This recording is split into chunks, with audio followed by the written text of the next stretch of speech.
Monsieur le sénateur, cher Damien, monsieur le député honoraire, madame Charalin, madame la conseillère régionale, chère Nathalie, représentant le président Laurent Wauquiez, madame la vice-présidente du département, représentant le président Jean-Pierre Barbier, chère Aurélie, madame la vice-présidente du département, chère Annie, monsieur le conseiller départemental, cher Olivier, monsieur le président des balcons du Dauphiné, cher Jean-Yves, mesdames et messieurs les vice-présidents des balcons du Dauphiné, monsieur le vice-président de Territoire d'énergie 38, voilà, qui est là, mesdames, messieurs les maires, mesdames, messieurs les élus et élus du conseil municipal enfant, monsieur le commandant de la compagnie de gendarmerie de Bourgoin-Jallieu, monsieur le commandant de la brigade de Crémieux, monsieur le chef de caserne, mesdames, messieurs les officiers et sous-officiers de la gendarmerie et des sapeurs-pompiers, madame la directrice adjointe de la maison du département de Crémieux, madame la directrice de France Travail Quigneux, mesdames, messieurs les agents départementaux et municipaux, mesdames les enseignantes, mesdames, messieurs les chefs d'entreprise, artisans, professionnels de santé, commerçants, mesdames, messieurs les présidents et représentants d'associations, mesdames, messieurs les représentants de la paroisse, monsieur le représentant de la presse, puisque madame est malade, mesdames, messieurs, chères Frontenoises, chers Frontenois, chers amis. Je le dis chaque année, cette période de vœux reste un exercice délicat qui pose le bilan, souvent en demi-teinte, d'une période jalonnée de joie, mais aussi de peine. Si je suis évidemment très heureuse de vous retrouver, je sais qu'il n'est pas toujours aisé de profiter de ce moment avant tout convivial. À tous ceux qui souffrent, qui pleurent la perte d'être chers, j'adresse mon profond soutien. Vous me permettrez à cet instant un hommage particulier à Aimé Vidal, maire de Frontenoy de 1989 à 1995, disparu le 22 janvier 2023. Très impliqué dans la vie locale, passionné de peinture, de musique et d'histoire, il est l'auteur de plusieurs livres sur Frontenoy, la Verpillière, l'île d'Abo et d'un film documentaire sur Crémieux. Un grand merci à un grand monsieur. Et parce que c'est ça aussi la vie, j'adresse dans le même temps toutes mes félicitations à nos 8 couples de mariés et la bienvenue à nos 22 nouveau-nés pour la plus grande joie de leurs parents. Ce qui m'amène naturellement à vous parler population. Le recensement de début 2023, auquel 99,2% des foyers ont participé, nous permet de vous dire que nous comptons 2151 habitants. Merci encore à Anne-Marie Sibu, notre coordinatrice, Delphine Garanton, Pascal Merle, Marie-Claire Sylvestre et Séverine Filinger, nos agents recenseurs. Lorsque je préparais ce discours, réfléchissant comment aborder le contexte actuel, j'ai retenu des sondages IFOP. Ces sondages, effectués auprès d'un panel de Français sur les faits ayant particulièrement retenu leur attention, classent aux 5 premières places le coût de la vie, avec l'inflation et la hausse des prix, les conflits internationaux, la montée de l'islamisme, l'entrée en vigueur de la réforme des retraites et les manifestations qui l'ont précédée, et les inondations dans le nord de la France. Les motifs d'espoir pour 2024, sur lesquels sont également interrogés les sondés, sont parfaitement corrélés aux faits marquants.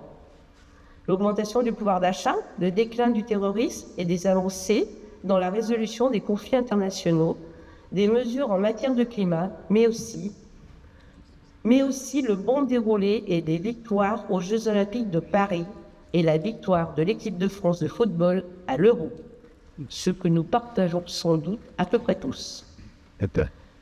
Côté sport, le moins que l'on puisse dire, c'est que cette fin d'année 2023 nous aura permis de rester sur une note très positive. Comment ne pas être fier de Léon Marchand, élu sportif français de l'année? Ce jeune Toulousain, spécialiste des épreuves de cap-nage, de brasse et de papillon, qui a tout cassé en 2023, avec 3 titres de champion du monde et un record iconique sur les 400 mètres cap-nage. Comment ne pas être fier du parcours des Bleus lors de la 26e édition du championnat du monde féminin de handball? En battant en finale la Norvège 31-28, la France remporte son 3e sacre mondial après 2003 et 2017. Notre équipe de France nous a fait vibrer pendant presque un mois, remportant tous ces matchs, démontrant des valeurs exceptionnelles, un véritable esprit d'équipe, une grande maîtrise et un jeu où chacune a sa place et se complète pour former une unité. Cela me renvoie à une citation de Franck Picard, ancien skieur, champion de France, du monde et médaillé olympique. En voici les termes.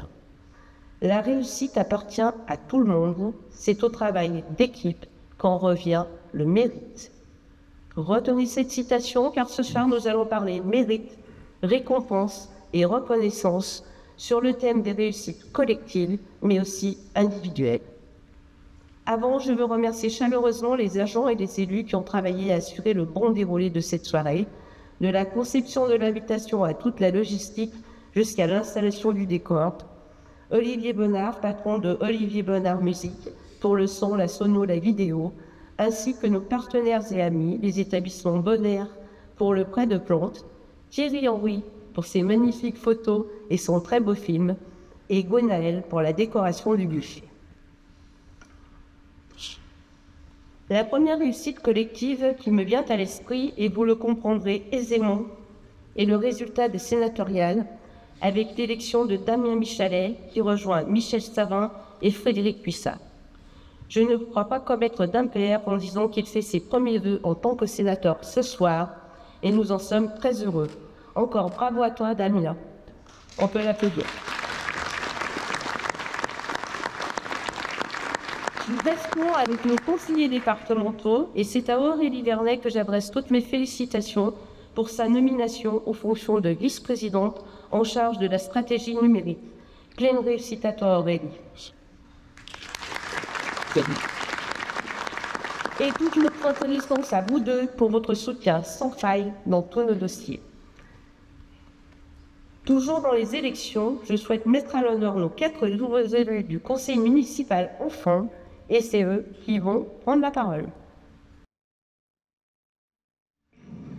Bonjour, je m'appelle Raphaël Rioux, j'ai 9 ans, c'est ma première année de mandat. Cette année, nous allons faire un concert avec les musiciens du village.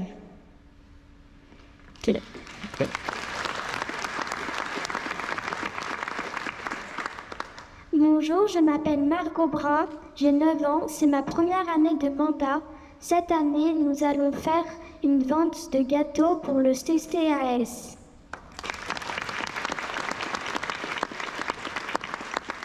Bonjour, je m'appelle Alia Bossis, j'ai 9 ans, c'est ma première année de mandat. Pendant l'année, nous avons fait une collecte de jouets pour Noël, pour le secours populaire.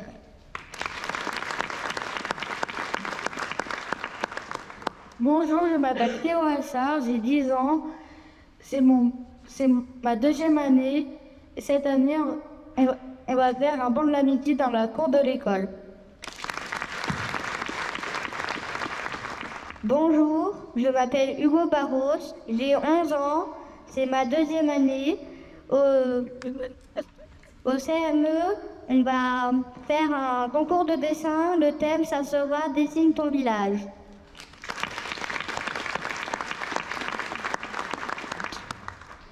Bonjour, je m'appelle Chloé Lilio et j'ai 10 ans. C'est ma 2e année de conseil municipal enfant. Cette année, nous allons faire un hôtel à insectes pour le village.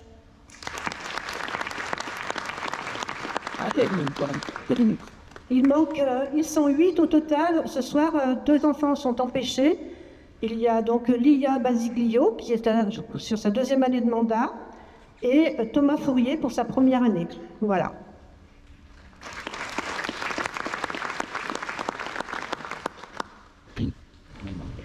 Voilà, je voudrais aussi féliciter ceux qui n'ont pas été élus, s'ils n'ont pas démérité. Chaque programme, je vous l'assure, a été vraiment super. Et puis remercier aussi ceux qui ont terminé leur mandat pour tout le travail effectué. Voilà, une très belle implication des enfants, des agents et des élus de la commission vie scolaire et périscolaire. Et vraiment, je les remercie tous très sincèrement. Transition toute faite pour un retour sur cette commission présidée par Annie Barbier. L'extension du groupe scolaire, projet qui consistait à transformer le préau actuel en une salle à usage d'activités scolaires, créer un nouveau préau dans le prolongement de la dite salle, avec une liaison extérieure permettant l'accès direct aux parents, a été inaugurée le 26 mai en présence de Madame Gadou, alors sous-préfète, de Frédéric Puissat, sénatrice, de Jean-Pierre Barbier, président du département, de nos 2 conseillers départementaux Aurélie et Damien, de Jean-Yves Brognier, président des Balcons du Dauphiné, et de nombreux élus. D'un montant de 294 000 € hors taxes, ce projet a pu être subventionné à hauteur de 80%, soit le maximum autorisé, 20% par l'État et 60% par le département, grâce au plan école qui a permis à un nombre de communes comme nous de réaliser des travaux. Merci à Madame la sous-préfète, au président et à tous les élus de la majorité départementale. Côté école, 223 élèves sont accueillis, 77 en maternelle et 146 en élémentaire.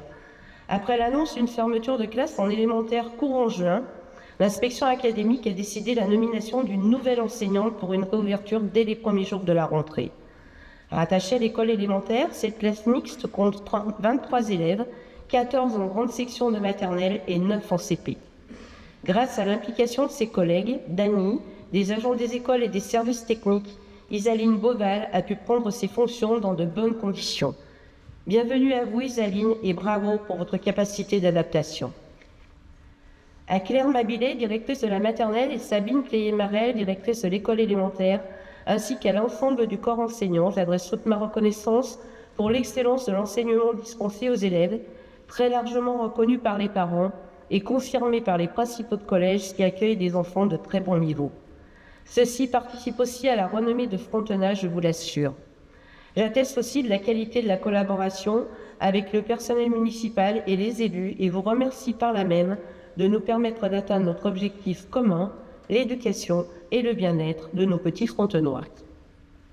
Nathalie, Isabelle et Véronique, vous formez toutes 3 l'équipe des ATSEM. Vous n'avez de cesse de proposer de nouvelles initiatives à vos enseignants pour les petits. Et ni Claire Mabilet ni ses collègues ne pourront dire le contraire. Vous partagez votre vie professionnelle entre les activités qui relèvent de l'éducation et celles qui relèvent de la mairie, ce qui n'est pas toujours simple, mais vous y parvenez parfaitement bien et je voulais que vous le sachiez. Un petit rappel avant de clore ce chapitre sur l'école, l'inscription des enfants nés en 2021 commence maintenant. Côté cantine, c'est un succès grandissant. La preuve, le repas de Noël où pratiquement l'intégralité des enfants étaient inscrits. Merci à toi Annie, ainsi qu'à Brigitte et Michel Cateau, Michel David et Denise Fabre, d'être allés prêter main forte au service. Bravo aux cantinières, car avec les autres collaborateurs de la mairie, nous avons pu commander nos repas, nous régaler et attester de la grande qualité. Outre le repas de Noël, les animations sont organisées tout au long de l'année, en partenariat avec la société Agapro. La galette des rois, les crêpes de la Chandeleur, le pique-nique des vacances d'été, tout est entièrement préparé par Dalila, aidé par Marine et Amel, servi par Véronique, Nathalie, Isabelle, Agnès, Laurence, Sophie, Séverine, Ève, Jacqueline, Liliane et Jérémie. Bravo à vous tous. Grâce à vous, les enfants se régalent, les parents sont satisfaits et votre travail est apprécié par tous. Le groupe scolaire étant tout à côté du multi-accueil, j'en profite pour faire un petit clin d'œil à la directrice et son équipe et pour les féliciter pour l'excellent accueil accordé aux petits bouts de chou, les retours très positifs que nous avons le prouvent bien. Je vous propose de continuer avec Annie Barbier et tous les membres de CCAS pour vous parler d'action sociale. Toujours présent pour tout type d'accompagnement administratif, toujours partant pour lutter contre l'isolement, ils se rendent régulièrement au domicile de nos aînés, le temps d'un petit moment de partage et d'échange, veillant ainsi à leur bonne santé et à ce qu'ils ne manquent de rien. Un autre personnage assure ce lien quotidien, c'est Vincent, notre garde-champêtre. Il porte les repas et a toujours un mot gentil. Merci à vous, Vincent. Merci à vous pour votre bienveillance à l'égard de nos aînés et pas que, car parents, enseignants, administrés, personnel communal et surtout les enfants vous reconnaissent la même bienveillance. De nombreuses actions ont été réalisées et ce, dès le mois de janvier, avec la traditionnelle galette des rois. Cette année, nous avons accueilli le groupe Amitié Chanson, composé de 11 choristes, un très beau moment apprécié de tous. Le 15 avril, la vente de brioches au profit du CCAS a remporté elle aussi un franc succès avec 150 brioches vendues. Du 22 au 28 mai s'est tenue la semaine intergénérationnelle entre nos écoliers et nos aînés dont voici les temps forts. Plusieurs groupes de marche se sont formés avec les classes de CP et CM2, La classe de CM1 a participé aux jeux de société ou joué à la pétanque et 45 enfants ont partagé le cours de gym douce. Un événement important s'est tout naturellement intégré cette semaine, la dernière journée de la résidence de journalistes organisée dans plusieurs bibliothèques iséroises en partenariat avec la médiathèque départementale de l'Isère et la communauté de communes des Balcons du Dauphiné, que je remercie. Amandine, notre bibliothécaire, a organisé un temps de rencontre avec Tamara Breisen et Dalia Ferreira, toutes deux journalistes vénézuéliennes, les classes de CM2 et l'association Soleil Levant. Après avoir présenté leur métier de journaliste et évoqué la liberté de la presse, Dalia et Tamara ont invité les 34 élèves de CM2 autour d'un studio d'enregistrement radiophonique. Les enfants se sont improvisés journalistes en réalisant des portraits de membres de l'association avec une question centrale. Quand vous aviez 10 ans, c'était comment? Les seniors se sont bien volontiers prêtés au jeu en racontant leurs souvenirs de jeunesse. Une magnifique rencontre intergénérationnelle. Le 14 octobre, une nouvelle vente de brioches était organisée avec en plus la vente de livres d'occasion et ce fut à nouveau un succès. Le 4 novembre, rendez-vous était donné pour le repas des aînés. Nous étions environ une centaine à nous retrouver pour partager un excellent repas entièrement concocté par Georges et Gwenaël Ferreira, sauf les succulents gâteaux fabriqués par Stéphane Brevet, le tout agrémenté des vins de la sélection de Laurent Déré, tous commerçants à Frontenat, bien sûr. À l'animation, nous avons une nouvelle fois accueilli Roberto, qui a su aussi bien faire chanter que danser les participants. Un très beau moment de convivialité. Enfin, du 27 novembre au 18 décembre, nous avons obtenu un nouvel atelier gratuit pour les retraités, Être heureux à la retraite, financé par la conférence des financeurs. Comme vous pouvez le constater, le programme 2023 a été dense et 2024 le sera autant, avec le premier rendez-vous le 15 janvier pour la galette et un second le 25 pour un atelier mémoire. Une nouveauté, il y aura une vente de plats emportés par le CCAS, avec le même jour une vente de gâteaux par le conseil municipal enfant pour le CCAS. Encore une belle démonstration que l'intergénérationnel fonctionne et que nous y croyons fort. Un énorme merci au monde du CCAS, aux bénévoles et à nos différents partenaires. L'intergénérationnel, ça fonctionne et nous y croyons fort, vous disais-je. Voilà à nouveau une belle transition pour vous parler des commissions 4 de vie, animation et événements présidées par Jean-René Rabille. Nous sommes très heureux d'avoir pu réaliser notre espace intergénérationnel tout public à la Léchère. Là encore, merci à l'État, au département, à la région et à la CARSAT pour les subventions accordées à hauteur de 74% du coût total hors taxe de 115 559 €. Mis en service l'été dernier, sa vocation est de permettre à chacun, toute génération confondue, porteur de handicap ou non, de se rencontrer, de faire un peu de sport seul ou à deux, de profiter de l'air de pétanque et des tables de pique-nique ou tout simplement de se balader dans un environnement naturel très agréable. Merci à l'entreprise Greensteel pour l'aménagement du site, Transalp et Plégon pour la fabrication et l'installation des agrès, sans oublier l'ARC, sous les bons conseils de Benjamin Balme, collaborateur de la Maison du département de Crémieux, pour tout l'entretien et la valorisation des espaces naturels avec un objectif, la préservation des îlots de fraîcheur avec entre autres nos sols de plus de 300 ans. L'inauguration aura lieu au printemps, la date reste à fixer. Je tiens cependant à remercier chaleureusement Madame Thérèse Burdin-Guigon qui souhaite faire un don de 500 € à la commune en contrepartie desquels 2 arbres seront plantés, un chêne et un pommier. Ce sera chose faite le jour de l'inauguration et bien sûr cette dame sera notre invitée d'honneur avec sa famille. La valorisation de notre espace sensible de la tourbière de Charamel continue malgré cette année de transition.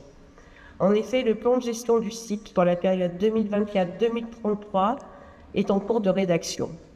Une réunion est prévue courant janvier, une présentation dans la foulée pour une validation et un renouvellement avec le département, la commune de Panossa et les acteurs locaux en 2024. La préservation et le développement de notre patrimoine forestier avec l'ONF se poursuivent avec au programme de cette année les coupes de 2 lignées entre elles et de nouvelles plantations. En plus des actions sur le milieu naturel, notamment sur les mares, et je remercie le Crédit Agricole pour la subvention de 3 000 € pour la création de la deuxième mare, les anciens fours à chaux datant de 1883 à Pigneux ont été nettoyés par l'arc, permettant de retrouver l'édifice qui était recouvert par la végétation. Là encore, une rencontre aura lieu en janvier pour valider la consolidation de la voûte et planifier le reste des travaux de réhabilitation. Comme vous avez pu le voir dans le film qui vous accueillait, nous avons procédé une nouvelle fois à la réparation du moulin du Rebat avec le précieux concours des compagnons de l'Arc. Je tiens à souligner le travail minutieux, de grande qualité et la passion qui anime ces personnes pour redonner vie au petit patrimoine des communes. Je formule un vœu, que chacun l'entende et le divulgue pour qu'enfin cessent toutes ces détériorations auxquelles nous sommes confrontés sans arrêt. Lors de la réception de chantier, les travaux venaient de se terminer, nous avons constaté des dégâts. Nous avons dû mettre ce lieu sous surveillance. Depuis, plus de dégradation, et s'il devait y en avoir à nouveau, nous devrions le fermer. Ce même lieu, qui par définition doit être ouvert à tous. J'adresse mes plus vifs remerciements à toute l'équipe de l'Arc qui, comme nous, est dépitée de voir ce gâchis, et aussi à la Fondation du patrimoine pour sa subvention. J'associe bien sûr à ces remerciements l'équipe des services techniques, qui contribue très largement au cadre de vie en assurant l'entretien de nos espaces publics, mais aussi la propreté, et ce n'est pas mince à faire quand on voit les dépôts sauvages de toutes sortes qu'ils trouvent un peu partout, phénomène qui ne fait que s'amplifier. L'équipe presque entièrement renouvelée en 2003 avec l'arrivée de Daniel Chélier en mars, de David Fusil, qui lui a intégré la commune en octobre en remplacement de Quentin. Ils nous apportent leur expérience et leurs compétences, et particulièrement David en tant que paysagiste de métier. Alors, un grand merci à vous trois. Je souhaite aussi remercier M. Dominique Tesser, qui chaque fois que nous devons couper des arbres se propose de ramasser et récupérer le petit bois, mais aussi les déchets dont les personnes bien malveillantes se sont obligées d'orner nos chemins. C'est ma petite action à moi pour la commune, me disait-il dernièrement. Petite action, mais grande par sa valeur citoyenne.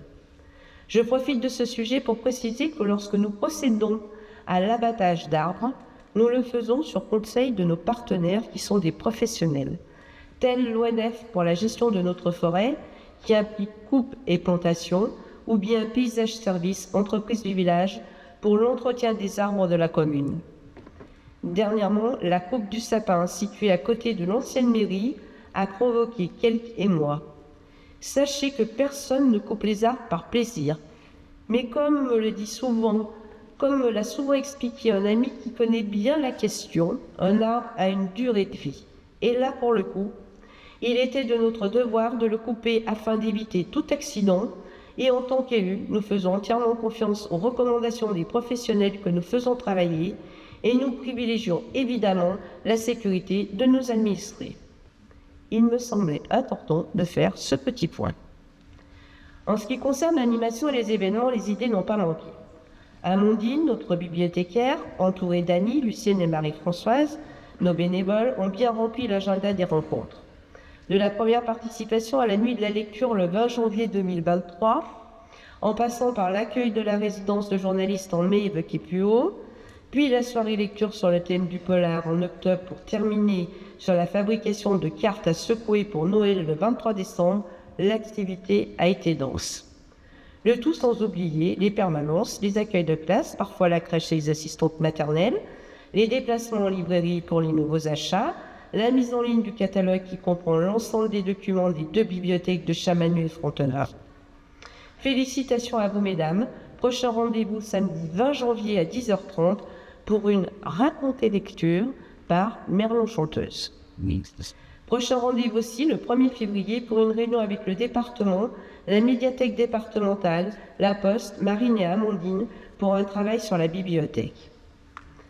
Nous nous sommes retrouvés nombreux à l'occasion de toutes nos manifestations habituelles, accueil des nouveaux arrivants, cérémonie de citoyenneté, commémoration, ainsi qu'à la 233e édition de notre traditionnelle foire aux dindes.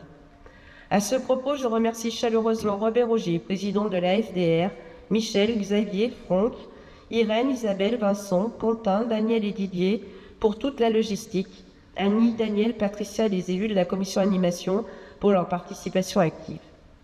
Félicitations et remerciements à Stéphane Alexandre, président du comité des fêtes, et à tous les membres pour l'organisation des repas autour du délicieux pot-au-feu concocté par Christian.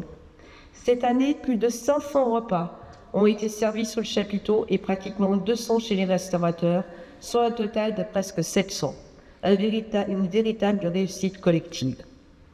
Pour la deuxième fois, en partenariat avec les Balcons du Dauphiné, nous serons le 13 juillet, ville départ du Tour du Val-Romey, créé en 1988. Révélateur de talent, elle est l'une des épreuves internationales de référence dans la catégorie U19 junior. Notez bien ce rendez-vous.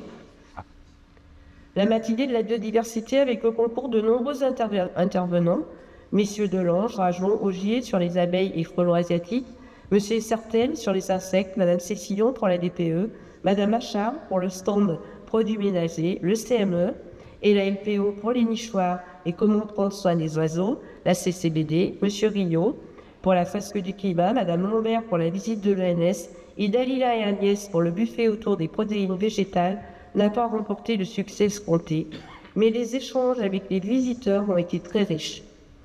Un très grand merci à tous les participants et organisateurs, car cela représentait un gros travail et chaque thème était très intéressant. Mais seules les manifestations de la municipalité ne suffiraient pas à rendre notre commune aussi attractive. À Frontenac, nos atouts reposent sur nos acteurs économiques et nous avons la chance de n'avoir pas moins d'une 60aine d'entreprises représentant plus de 600 emplois. Chaque année, vous pouvez découvrir de nouvelles activités. Ainsi donc, l'entreprise de l'Esquinerie, qui est consultante en communication et web marketing, elle accompagne les professionnels dans leur stratégie végétale. Des entreprises, nous venons de le voir, mais aussi des commerçants, avec un petit nouveau. Michael Grattaroli, notre pizzaiolo sur l'enseigne Tour de Pizza, qui vous propose chaque lundi et mercredi ses pizzas cuites au feu de bois. Il complète notre offre composée de 5 restaurants, un hôtel, des chambres d'hôtes, une boulangerie, pâtisserie, chocolaterie, des services traiteurs, un tabac-épicerie, un salon de coiffure et des entreprises de services, avec un petit clin d'œil pour notre photographe Thierry Henry, accompagné de son épouse qui couvre toutes nos manifestations. Un photographe de grande qualité. Merci à vous deux. Et nos professionnels de santé, ils vous apportent leurs meilleurs soins. Ils sont médecins, pharmaciens, chirurgiens dentistes, infirmiers, éthiopathes, psychologues, et tout nouvellement se sont installés Claire Rosier, spécialisée en soins énergétiques et acupression, et Agathe Perrotto, que je salue, ostéopathe. Je rajoute bien volontiers ces bâtisseurs de sécurité alimentaire pour tous que sont nos producteurs, nos agriculteurs, trop souvent décriés. Je vous invite d'ailleurs à tout simplement vous rappeler qu'au fond de chaque assiette, il y a un agriculteur, ce que nous avons tendance à oublier. La plupart sont des jeunes qui ont repris des exploitations et je leur attribue tout le mérite qui leur revient. Vous êtes tous des acteurs majeurs de la vie économique du village et vous apportez des services de qualité à la population. Un grand merci à vous qui vous êtes installés sur Frontenac et par cette décision vous êtes engagés à participer à l'attractivité de la commune. Soyez intimement convaincus qu'il s'agit d'un véritable privilège qui guide le choix d'un lieu d'emménagement.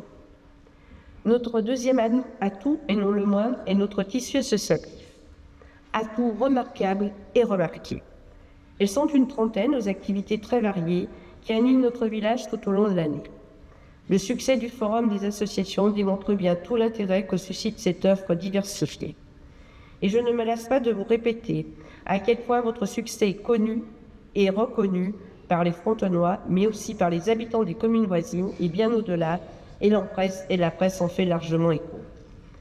Et les adeptes vous le prouvent, en venant de plus en plus nombreux à chacune de vos manifestations. Il faut dire que de la matinée feuillesse à la cochonaille sous toutes ses formes. Boudin, premier rendez-vous ce dimanche prochain avec les chasseurs. Choucroute, matinée machon, duo et pommes de terre, saucisses, jambon rôti au foin et grenouilles de pauvre qui réunissent simplement 750 personnes le 26 novembre dernier. En passant par les huîtres ou encore la paella, l'œuf est particulièrement attrayant. Sans oublier, huîtres, assiettes de charcuterie et fromage, nem, samoussa et cannelé, du clap de fin de la salle des fêtes, organisé au pied levé, en à peine un mois et demi par plusieurs associations. Une très belle initiative qui finalement se résume en une matinée très festive, placée sous le signe du partage des souvenirs. Bravo et merci à tous. Et les adeptes sont aussi présents à toutes vos manifestations sportives, culturelles, environnementales ou tout simplement de loisirs. Et à ce sujet, vous ne manquez pas non plus d'imagination. Vous m'autoriserez aussi à féliciter Daniel Truffert et l'équipe de bénévoles du Téléthon pour leur implication et tous les participants pour leur générosité. Quel succès! En effet, ce sont 15 065 € qui ont été récoltés au cours de cette 26e édition. Il faut souligner que vous n'avez pas lésiné sur le nombre d'animations très diversifiées. Franchement, vous n'avez pas ménagé vos efforts. Toutes les manifestations organisées durant plusieurs mois ont remporté un franc succès. Alors bravo à vous tous et un immense merci. Je tenais absolument à vous rendre hommage en mettant en lumière ce panel événementiel que vous vous employez à proposer toute l'année. Et j'associe à ces remerciements Monique Pongan, présidente de la commission vie associative et sportive, et les élus qui l'accompagnent, car tous travaillent d'arrache-pied à votre soutien, que ce soit par la présence aux assemblées générales, à l'attribution de créneaux horaires, à la gestion des plannings ou encore à la réactivité en cas de besoin ou de problème. Ils travaillent en étroite collaboration avec Rémi Chaplat, conseiller délégué en charge des bâtiments, et cela va souvent de pair.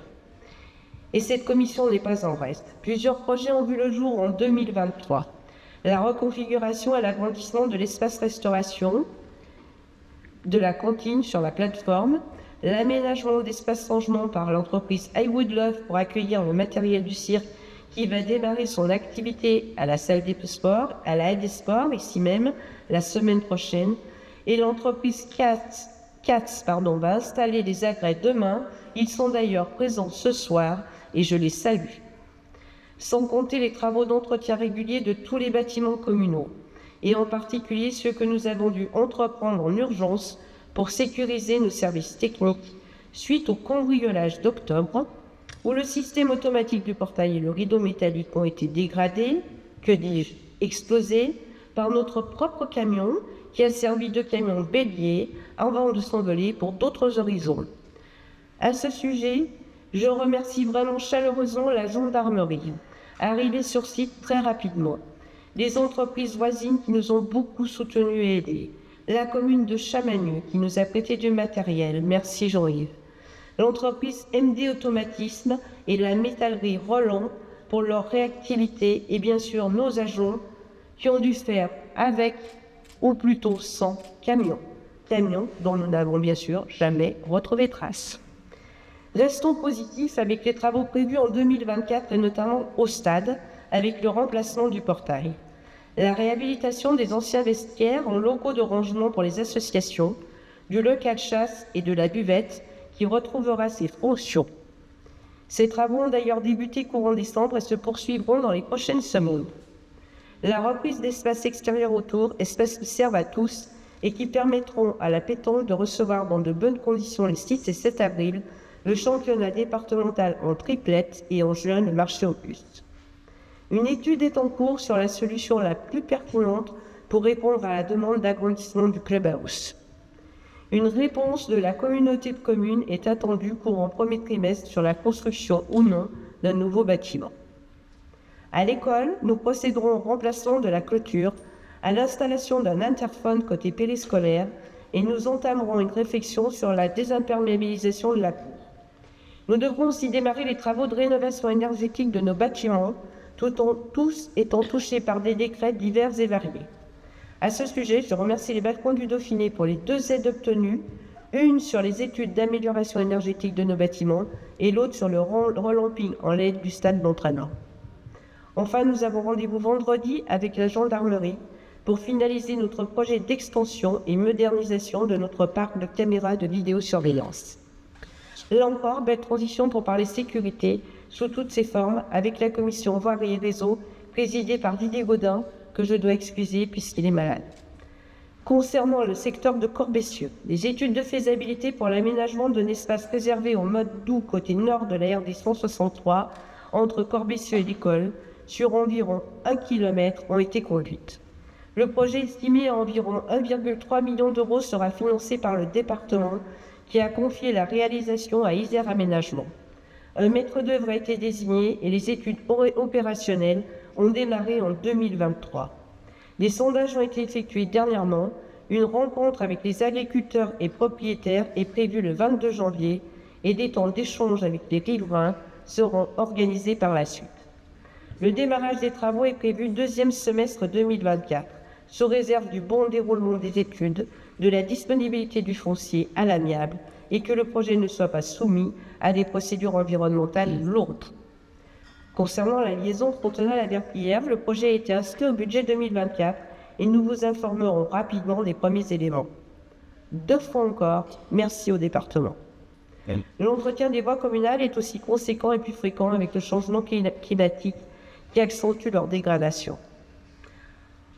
En matière de sécurité, nous travaillons aussi avec nos pompiers dans le cadre des commissions de sécurité pour nos bâtiments ou tout lieu recevant du public, de la conformité du réseau incendie ou toute question relative à la sécurité.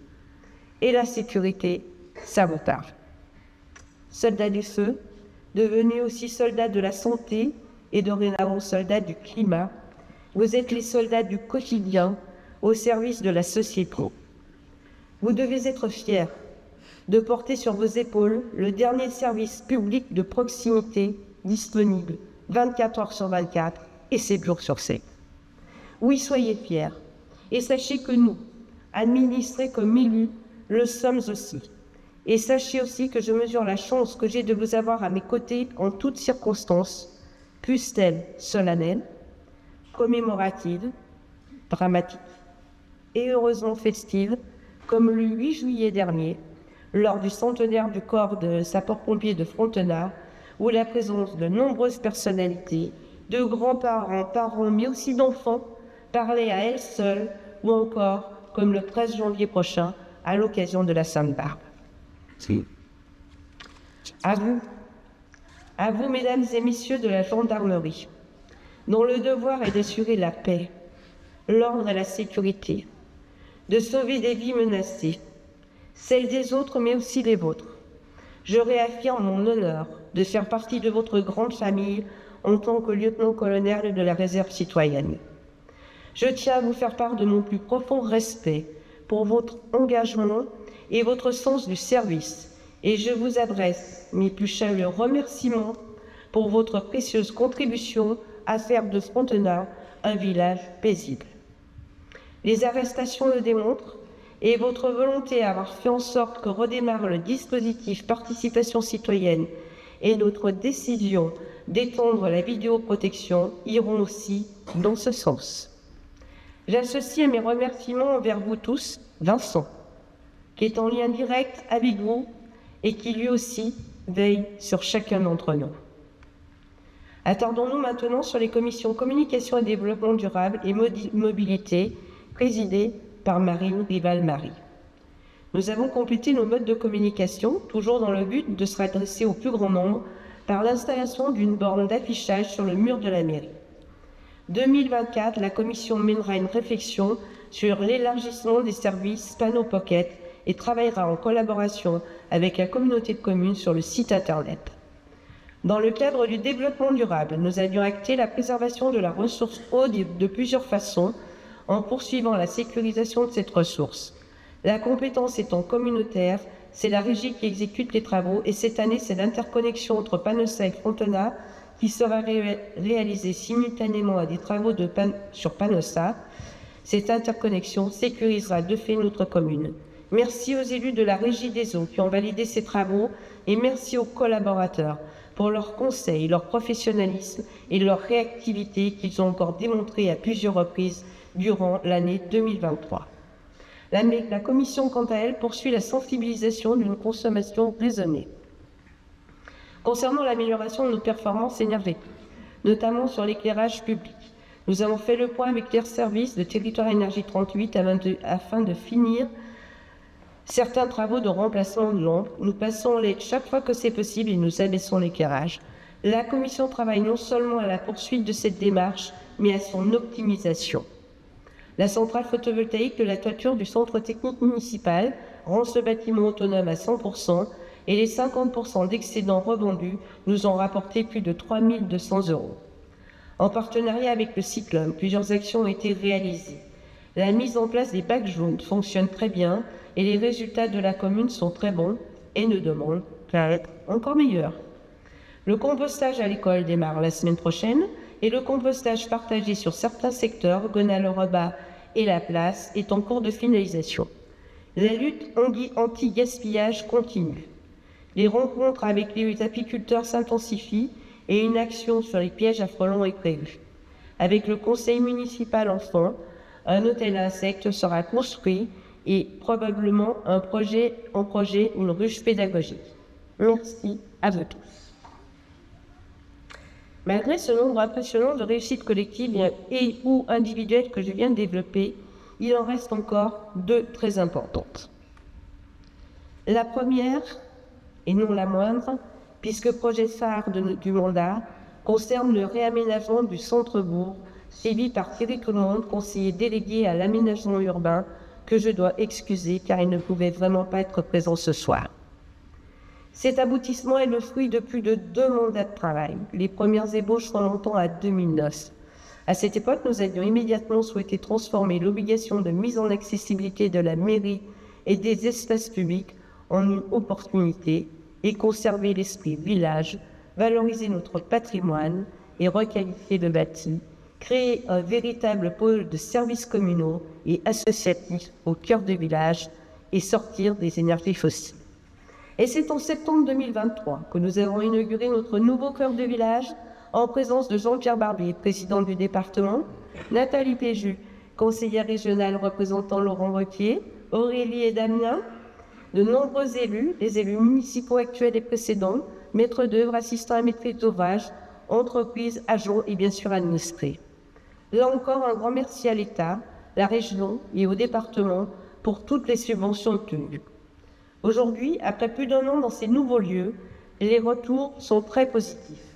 Les salles associatives sont très utilisées et appréciées. La salle du Belvédère accueille les formations du Centre national de la fonction publique territoriale pour les agents, de l'Association des maires de l'Isère, les ateliers pour nos seniors, les conseils municipaux et bien d'autres réunions, et naturellement les mariages pour la plus grande satisfaction des mariés. La mairie est fonctionnelle et convient parfaitement aux administrés, aux élus, mais surtout au personnel, et les espaces publics sont très fréquentés.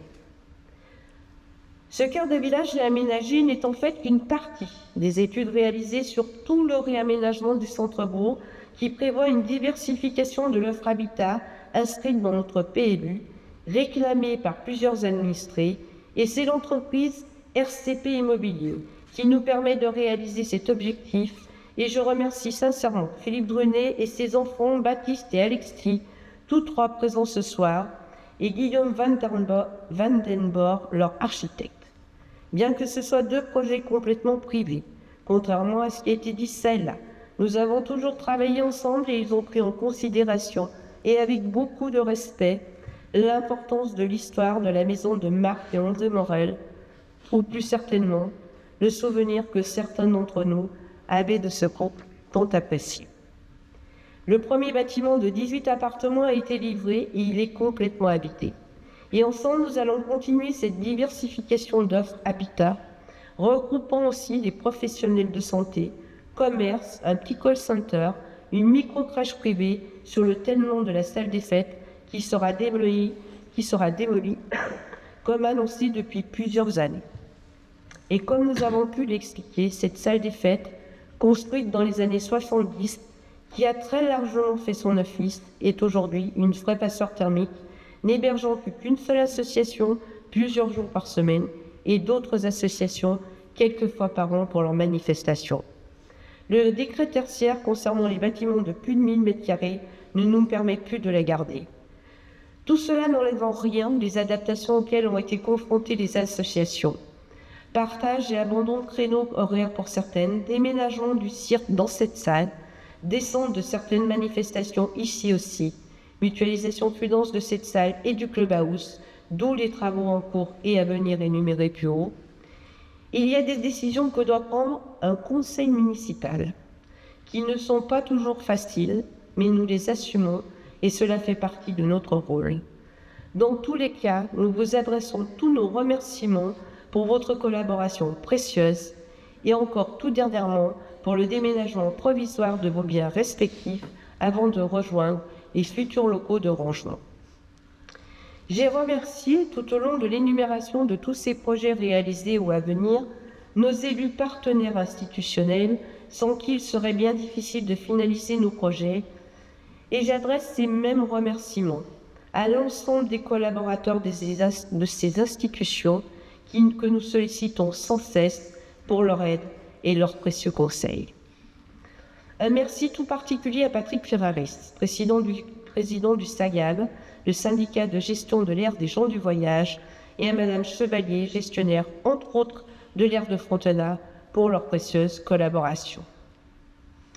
Il est temps maintenant de féliciter mes élus pour leur implication et tout le travail accompli, et remercier du fond du cœur nos familles qui sont souvent fortement impactées par nos absences répétées et sans doute trop nombreuses. Et Fred, mon filleul qui me fait la surprise d'être là, ne me contradira pas. Avant de conclure, il me reste à vous présenter les dernières réussites collectives, mais aussi individuelles, celles des agents municipaux.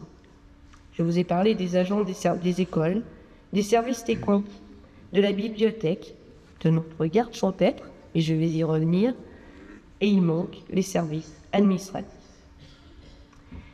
Services qui vont beaucoup bouger dans les 2 prochaines années avec des départs en retraite successifs, à commencer par Marie-Noël, notre comptable, puis Irène, notre secrétaire à l'urbanisme, et ce, avant la fin de l'année.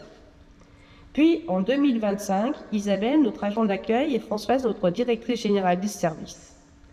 Qui dit départ, y arriver.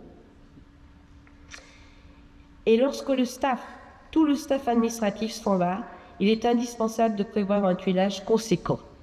Aussi, nous avons accueilli, en immersion jusqu'au 26 décembre et depuis en contrat, Maude Moyenin, qui va démarrer ses formations et qui travaille déjà à l'accueil et sur quelques activités que lui apprend Irène. Maude, je vous laisse vous lever. Bravo à vous. Ah, j'ai touché de nickel, pas tout levé David du coup. Mardi, c'est Magali Carré, qui avait débuté sa formation de secrétaire de mairie à Frontenat, qui nous a rejoints pour reprendre les activités de comptabilité et d'urbanisme. Magali, pareil, puis David, pour quitter la famille aussi, et Daniel, ce que vous n'aimez pas provoquer tout à l'heure. Les services administratifs sont très importants pour la population. Vous êtes souvent le premier interlocuteur et je veux ici vous féliciter pour votre implication et votre professionnalisme.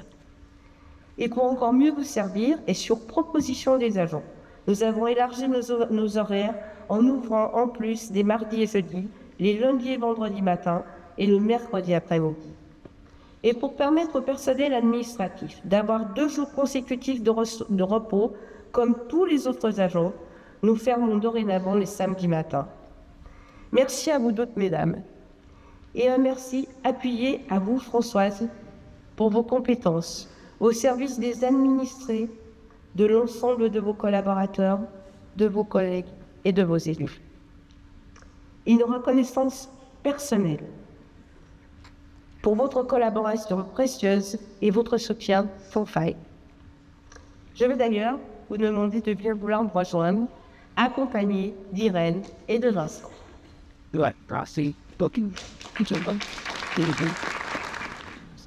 Françoise, je suis ravie et honorée de vous remettre votre diplôme et votre médaille en reconnaissance de 30 années de service en collectivité locale. Je vous félicite très sincèrement, bravo et un immense merci à vous.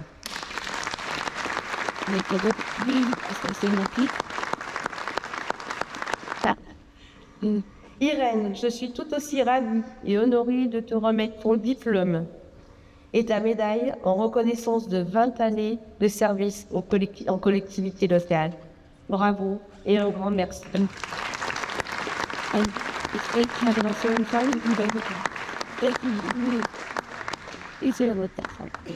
Pareil pour vous, Vincent. Ravi et vraiment très honoré de pouvoir vous remettre votre diplôme pour 20 années au service des collectivités locales et votre médaille du travail.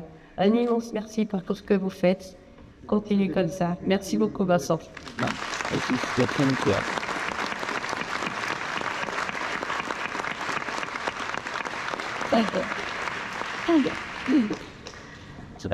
Me voici parvenu au terme de ce discours où j'espère vous avoir persuadé de toute l'importance de l'esprit d'équipe et de la notion de groupe qui prend d'ailleurs des formes bien différentes et que c'est bien de cette façon que nous avons pu réaliser tant de choses et que nous pourrons continuer. Et j'espère aussi vous avoir démontré que la réussite appartient bien à tout le monde et que c'est au travail d'équipe, mais aussi au travail individuel qu'on revient le mérite. Peut-être avez-vous trouvé que j'exagérais avec les mots remerciement et reconnaissance. Je ne crois pas.